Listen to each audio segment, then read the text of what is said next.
Shalom. Shalom, y'all. Shalom, Yasharala. First and foremost, I want to start by giving all praise, honors, and glories to Yahweh, Bahashem, Yahweh Shai, Bahashem, Rechakodash. Double honors to the apostles and elders of Great Millstone for teaching 100% truth. While Brakatham to the 144,000, as well as the rest of the elect. So I can make peace and blessings be unto your households. All right, it's your brother Gadal from the Great Millstone Dallas branch, and it's a quick lesson. Just going to get into the importance of basically, praying to the Lord of what you need, man. And doing it on a consistent basis. But not only praying what you need. Well, when I say praying what you need, meaning really ultimately whatever you need. Slack I'm tripping. Pretty much whatever you need.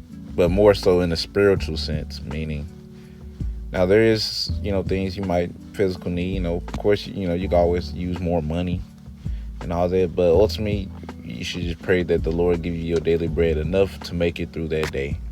Ultimately. I'm going to go ahead and get this. James chapter 4 and verse 2 says, ye lust and have not, ye kill and desire to have and cannot obtain. Ye fight and war, yet ye have not because ye ask not. So it's very important to ask Yahweh Shem Shai what you need, right? And to continually ask for it, whatever it may be. Wisdom, knowledge, understanding, faith, try to keep it with, like I said, with more spiritual things and not so much of carnal, physical. Now, there's nothing wrong for asking for these things, a better job, the Lord allow you to make more money. There's nothing wrong with asking for them things, but that shouldn't be the bulk of your prayers. So it's important to make whatever you need known unto Yahweh Shem Shai, because the saying in the world, man, a closed mouth doesn't get fed, right? So if you ain't speaking to Yahweh Shem Shai, aka praying to him, then you honestly really shouldn't be expecting nothing from him, right? And yeah, the Lord knows what you need, but he's waiting for you. Like a father, he's waiting for you to ask, right? He's waiting for you to ask. And sometimes, you might not get it, for whatever reason, right? For whatever reason.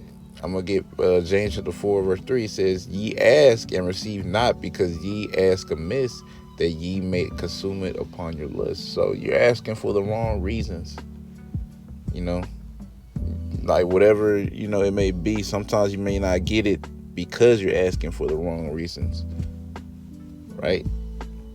That's not every time though, but sometimes you're not gonna get it, because if you do get it, it's gonna make you worse. It might make you more unfruitful instead of fruitful, and Yahweh Shem Shai doesn't want that if he cares about you. All right, it could be that as well.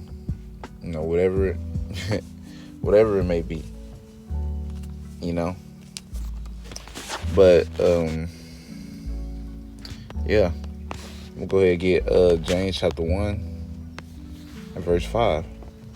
If any of you lack wisdom, let him ask of the Most High, that giveth to all men liberally, and upbraideth not, and it shall be given unto him. So that's why I say, asking for spiritual things, because if you're asking for spiritual things, wisdom, knowledge, understanding, faith, the Lord's not finna just look at you and be like, you goofy. No. If anything, he's going to be pleased with that. But, and with you asking that, you have to believe that he's going to do it though. Right? Which is going to lead me to the next verse. It's James chapter 1 verse 6. It says, but let him ask in faith, nothing wavering. For he that wavereth is like a wave of the sea, driven with the wind and tossed. Right? So it's like, all right, so you got to ask in faith, nothing wavering.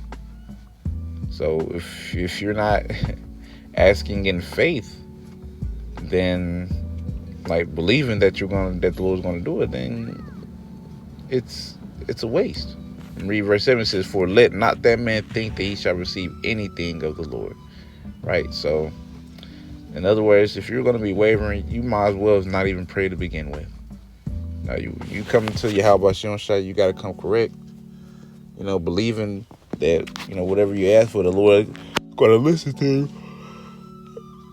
and He's gonna come through on it, especially if it's spiritual, man. Now, carnal things, it's a so-so. He might do it, he might not. But you still have to move with the mindset of believing He'll do it. And there's times, like I said, He's just not gonna do it. You might ask for more money, but the Lord be like, no, for whatever reason, because He might be trying to keep you keeping you at a certain point, maybe. Who knows? Only Yahweh Hashem Shai knows. So yeah, it's very important to make sure that you're consistently praying and asking things from the Lord, as far as spiritual, man, to help you endure, to help you be more brotherly. You just ask the Lord to continually endow you more and more with spiritual gifts, and just praying on a consistent basis, man. Ultimately, man, right? You should be, when you wake up, the first thing you should be doing is praying, is thanking the Lord that He woke you up. Once you leave the house, you start driving. Pray that you make it to your destination. Thank the Lord that you made it to your destination. Pray that the day goes by cool and you're able to endure whatever trials and tribulations. You got to do these kind of things, right? Working that muscle in that mind, that spiritual muscle of praying to Yahweh Hashem Shai, of running to Him, which is exactly what He wants.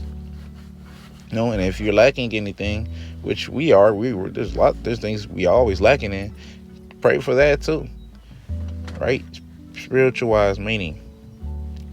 But anyways, Lord willing, y'all was edified. Just some quick spirit. I want to end it out by saying, Kal Halal Yahweh, Bahashem Yahweh Shai, Bahashem Rechakwadash. Double honor to the apostle and elders of Grand Millstone. And until next time I say, Shalom, Yeshua.